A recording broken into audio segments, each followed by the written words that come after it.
Hello, everybody. Yeah, welcome to Just for Women in Africa. And my name is Olaleko Amusa. And today on the show, we're on a Zoom interview all the way from Lagos, Nigeria.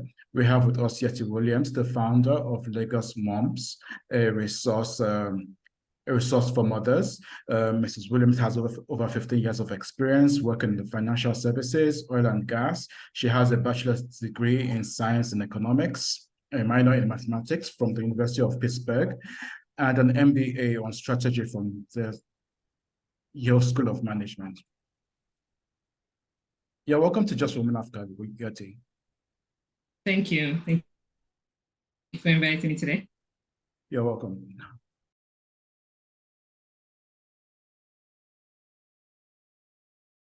Yeti, I love the name Lagos Moms. How did you come about the name Lagos Moms? Why didn't you make it Nigerian Moms or something? Well, Lagos Moms came from, I was born in Lagos, raised in Lagos, and it was when I was a new mom living in Lagos that I came up with the idea to be a community for other mothers. And I think my focus was to be Lagos specific, because then we could be very specific in terms of, things that were going on locally to be able to support moms that way. And when I started it, it was honestly just a hobby, just an idea I had as a stay-at-home mom when I was home with my toddler and my baby. So I definitely didn't think it was something that was going to go national or even international. So that was the premise around it being Lagos Moms, because it was really to support myself as a new mom in Lagos and to connect with other mothers locally. Okay. So how long ago did you start Lagos Moms, and what was basically the objective when you started? Okay.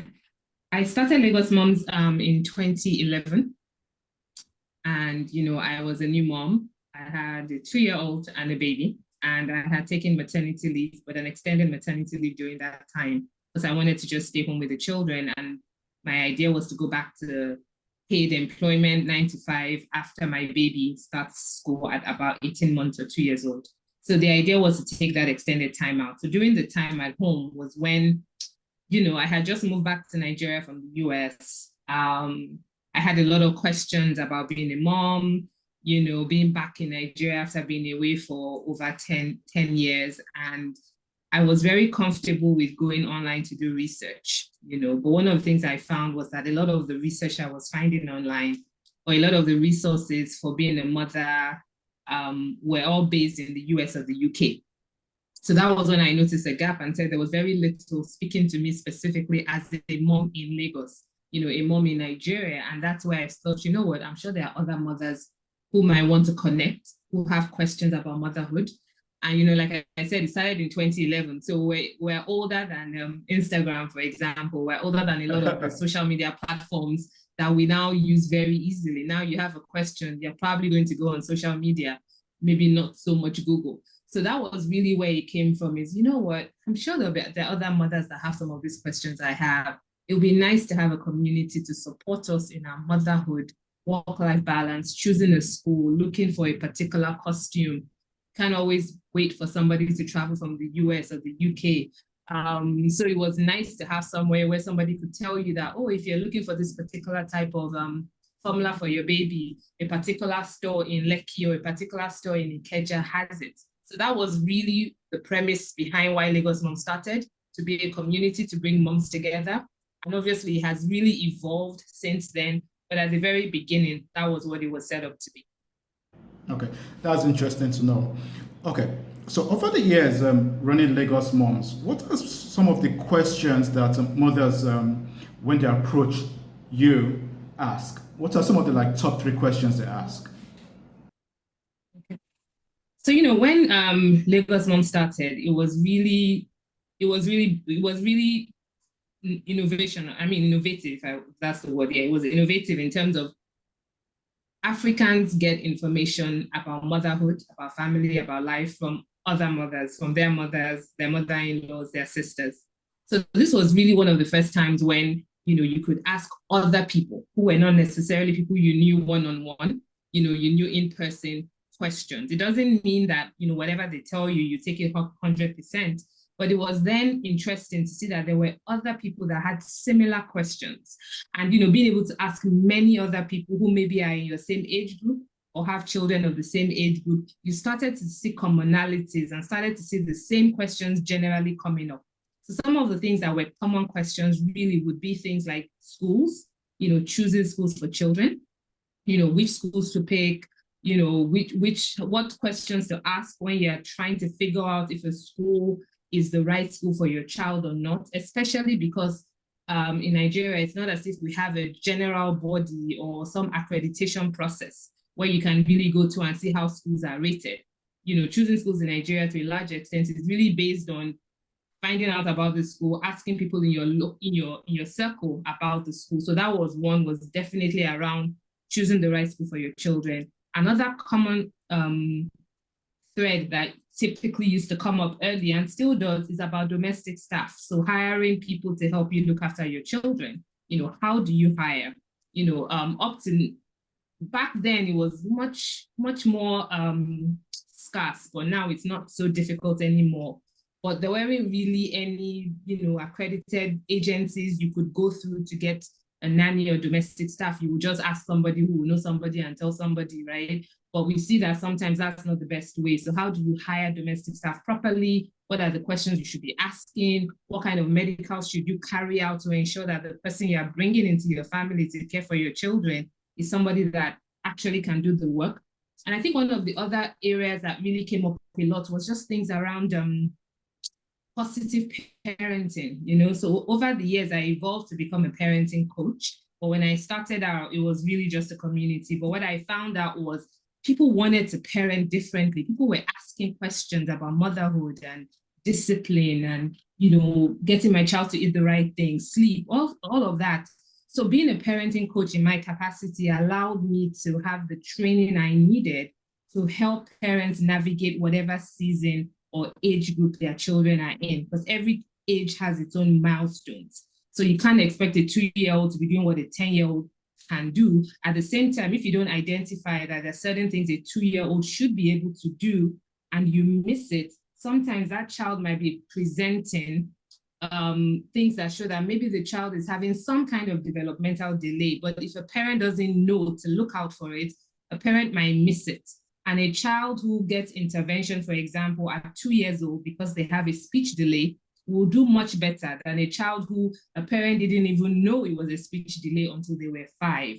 So I find that sometimes just being able to talk to people and say, oh, my 2-year-old is not talking yet. And you're like, at 2, they should be having a few words, things like that were also very helpful. So I would say that peer support of being able to speak to other mothers, just sharing, you don't have to wait till there's a problem, just sharing and talking and somebody is telling you their own experience, you can start to see commonalities or see red flags where you can then say, what do I do with this red flag I have identified? We can then support you and say, based on what you have said, here's a professional you can talk to for them to help you figure out if there's actually something going on.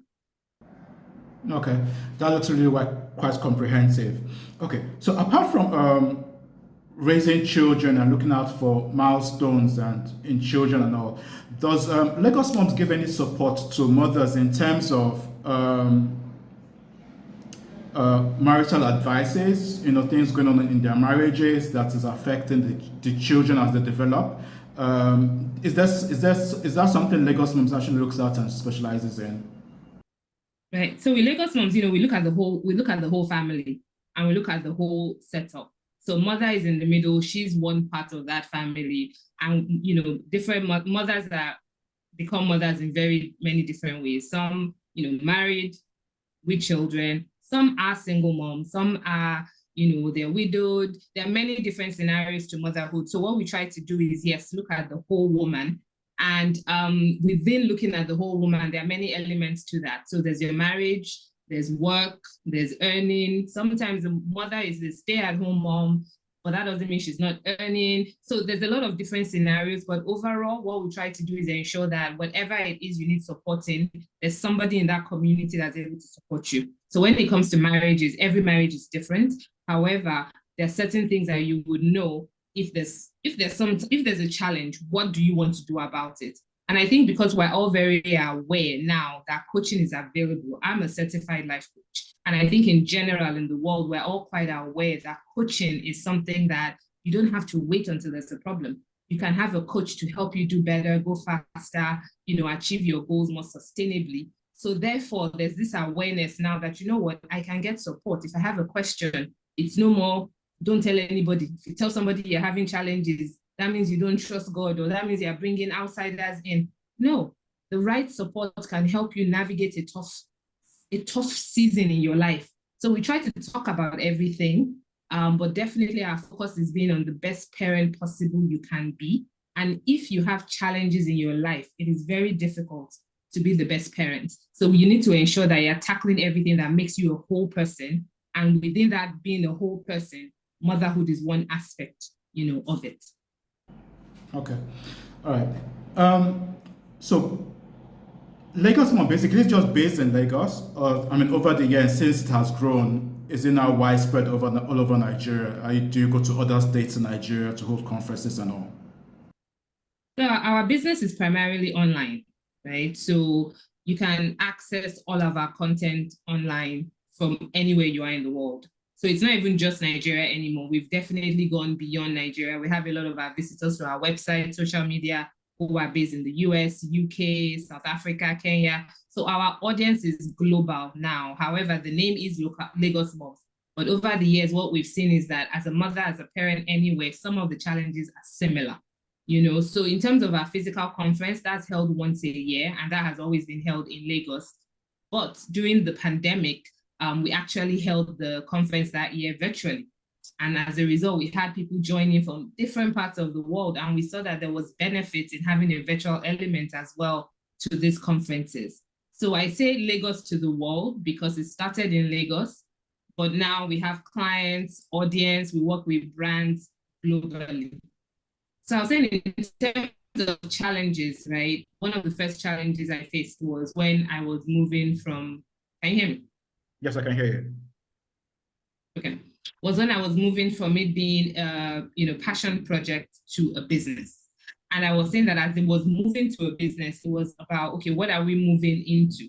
We're moving from just being an ad hoc support system to a business that actually has a process. So in terms of content creation, in terms of finding our audience, in terms of providing the solutions our audience was looking for, starting to understand that, to offer that on a consistent basis, I would say that was one of the first challenges, was moving from what I used to call an accidental entrepreneur to saying that, this is a business. And if it's a business, there's certain things you have to be able to offer your clients. So one of the first things in terms of content creation was really around even understanding Instagram. And I look back now and realize that when we started the Instagram page, I had no clue what I was doing. I just knew this platform seemed like it was a great platform on it. I remember making a huge mistake initially because I felt like I'm not techie. I don't understand this stuff. So I hired somebody to help me with my Instagram page, and they were an expert. And what they did at that time was literally to get the page, and I think then they went and just bought followers. Like they just went and got people that were not our audience, had nothing to do with what Lagos Moms was about, but they just felt that in the beginning, to get from zero, their goal was to get me to have followers quickly. So I kept doing research and I was like, something here doesn't feel right, And when I started looking at the people that person at the time was getting as our followers, I realized that they were students, they were students in university. So it didn't match me. So I decided, let me let the person go and let me jump into this myself. Let me try and understand how to grow this myself. And when I started creating content myself and posting it, we were growing by 1,000 people per month from the minute I took it on. And so for me, one of the things I've learned in my journey is don't ever think you can't do anything. My background is not techie at all. My background is not in content creation. But over the years, I've taught myself how to do so many things like creating graphics, creating content, learning how to cut, understanding analytics. All of those things come with, if you're going to run a business, especially this type of business, where you're coaching, you're providing content, you're providing solutions, you have to be in it. You can't just work from a high level and say other people are going to create the content and solution. You have to be part of it. So one of the things I've definitely learned, and one of the things I also do on my other hat, is really supporting women to use technology and digital to grow their businesses and their brand. You cannot leave technology on the table. You can't say you don't like digital media or social media. It's all an integral part of your business. So that's one challenge I would say I definitely faced, was scaling up, getting the right team, learning how to do what my business required to grow. It wasn't natural to me. I had to go learn that. So I had to constantly be comfortable with being uncomfortable, because that was meaning that I was learning and growing myself. Yeah. All right. My next question, actually, which you answered, I was going to ask you, because I read in your profile that you do teach women technology. What has been some of the feedback in women as you train them in technology? Because I looked up the statistics for women in technology in Africa, and the percentage is really quite low. They said that there are not a lot of women, actively in technology. And since you train, what has been some of your feedback? Do you think it's something that women are endorsing, that they would love to be in? Yeah, so absolutely. I think when it comes to that digital divide, women definitely fall in that camp where they're not maximizing, technology as much as they could. And some of it is for a series of reasons, limiting beliefs, feeling that it's something men do, feeling that you don't like digital, like we mentioned before.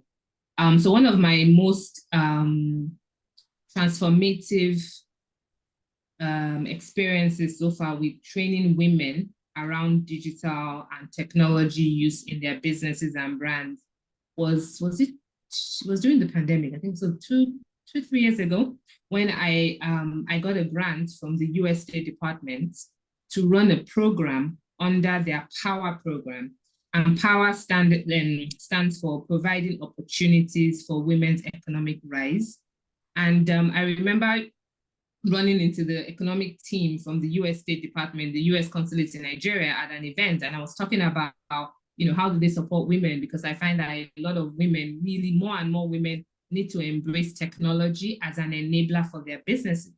And it turns out that they actually had this program in the US, and they were looking for partners in West Africa to actually help them reach more women on training and helping them use technology. So that's why I'm a very big proponent that women, you got to know what you're about and be comfortable in any space that you're networking to talk about what you're passionate about, because you just never know when an opportunity is going to come up. So basically, I applied for the grant, I got it, I was selected, and the goal was to train 50 women on using technology as an enabler in their businesses. So I created the curriculum, I brought different people on board on different days to train the women as well. I took them through my proprietary process. I have something called the 7 C's, which I have created as a structure that I use for my business growth. And Google also came on board to partner in that program. So we went from training 50 women to 100 women, and the feedback was phenomenal. At the end of the 5 days, a lot of the women said, you know what, something I thought I couldn't do, now I know I can. I also know how to incorporate technology into my business in a more practical way, and a lot of them just felt more equipped, they felt informed, and they felt that they had a boost in their confidence. And I find that for women, it's not just telling them what to do. They need that community that supports them to continuously do it. And when you have questions, when you get distracted, when you get frustrated, you have the community to come back to remind you that it's a journey, it's not a sprint. It's a marathon. You're constantly going. Don't give up. You can learn it, you can do it. So that has been one of my, like I said, to date, in terms of touching women, teaching them, equipping them, and getting them to scale their businesses. That program was really phenomenal, because to date, some of those women say their businesses have grown 50%. Because of that, they've been able to grow even during the pandemic, because they were able to use technology for their businesses. They didn't have to shut down. Yeah. Congratulations on that, on the feedback which you got. Really, really impressive. Thank you. All right. Okay, so we're running out of time as we round up the interview. Could you just tell us, what's the future for Lagos Moms? That's a big question. And I think the future for Lagos Moms really is that it's evolved beyond Lagos. We have a huge community. I mean, we have close to 200,000 followers now across social media. I'm continuing to do a lot of work around around coaching and my coaching. So like I mentioned, I'm a certified life coach. So I've been doing a lot of training on being a coach that actually helps my clients with transformation. So it's not just one thing to talk about being a great parent, intentional parent, having work-life balance. It's one thing to say it, it's another thing to transform from how do I achieve this in my life based on the season I'm in a consistent way. So for me, that's a lot of what I'm spending a lot of my time doing now, is actually training, coaching, providing that support to larger groups of mothers, families in general, in terms of being the best intentional parent that you can be in the digital age. And I think we haven't even touched on it, but in terms of helping parents in today's day and age, digital technologies, screen time, online safety, that is a massive space that a lot of parents are struggling in. We were not raised with digital. All of us are learning all these digital tools, being online. Before you figure one out, AI shows up. Before you know what's going on, ChatGPT has come. So it's like parents are catching up. They're just like, what is going on? And the children today are digital natives. So they just get it. And parents are the ones struggling. So I'm also evolving into a space of my coaching that's focusing a lot on equipping families to use digital for good. And I think looking back, I realized that one thing I recognized many years ago when I started Lagos Moms was that technology was going to disrupt life, and it was going to disrupt life positively if you know how to use it for good. So I think it's such a critical part of our lives, no matter what your hat is and what role you play. We're all using technology, we're all using digital, and we, analog parents who grew up pre-digital, are raising digital citizens who seem to know more about technology than we do. So a lot of parents feel like, I don't even know where to start from. It's as if I'm raising an alien. So for me, that's the future for me, is starting to focus much more on helping families to feel equipped to raise their digital citizens to be successful. All right, that's amazing. We wish you all the best on that journey. All right. Okay. So last question that will bring the interview to a close. What's your advice to women out there in Nigeria, in Africa, who are watching the show and feel that it's a man's world, they feel they get sexually harassed, they feel that it's just difficult being a woman, and the men in society don't really get to understand, how a woman really feels? So to that comment you made, one of the things you said was women who feel that they are sexually harassed. You can't feel it. You either are or you are not, right? And there's no space for some of those things that are happening, or if they happen. And I think one of the things that will continue to happen is the more we have people speak out, the more we have people raise their hand and say, this is not okay, the more we have women who are pushing the envelope, not being shy to come out and say, you can also do it. There's nothing special about me. It's just the fact that, if we have more of us telling ourselves that you can win at work, at home, and in life, you can. You just have to ensure that you are honest with yourself. You are honest with the season of life you're in. I talk a lot about seasons because one of the things we have to avoid is comparing ourselves.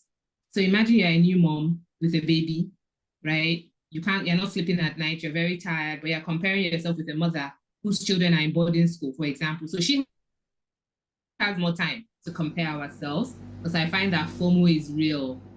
Comparing yourself to other people, looking at social media and saying, that person seems to be going much farther, quicker. Why do they look so far? Me, I'm still struggling with baby weight. So I think it's very important that you stay on your lane. You put your ladder up against your own wall and climb it. Don't compare yourself to other people. Compare yourself to your goals. Get the people that will help you in your network to do what you want to do and achieve those goals, but not from a place of not feeling you cannot. It's rather, how can I? So that's one of the things I like saying, is not I can't, is okay, how can I? And what has to shift in my life to help me achieve what I want to achieve? So honestly, we're getting there. It's slow, but we are getting there. We're having more and more women that are doing amazing things that we never thought was possible before. That's amazing. Thanks a lot for being on the show with us, Yetsi Williams. We really appreciate your time. We wish you all the best, and we look forward to interviewing again in the future. Same here. You're welcome. Bye.